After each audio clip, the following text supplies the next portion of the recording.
Omurukiko rw'abarugenderiro kuronda bebembezi b'ekibiina ekirikugita hamwe abantu aba niho muhwezi w'omushokye rwa mukuru w'ihanga habwambara City South yabashabira kwejumbira mu programu za gavumenti. Mwebembezi nuwohereza direction society ningo organization yakugira nikimanyisa ngwaga kutunga leader ningo mwebembezo inomutwe okucankara ine na n'ebintu byona nibigira bita paka hilo kwe kutishisha. Jona nyenda kubamanyisa muri abantu b'ekitinisa abire n'emico mirungi abire n'esente nyingi kugana nimbashaba munonga offices mukora nazo muzere z'ekitinisa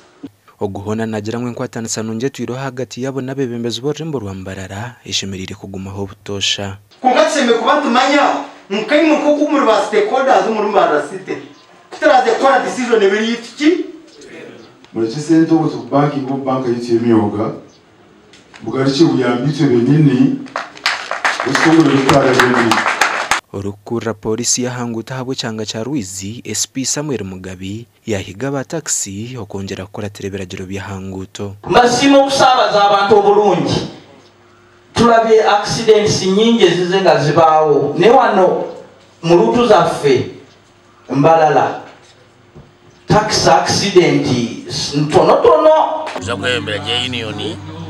yangwa koraje kumbantu saba abantu bazona kwebembera kandi nabo batereze kitinisa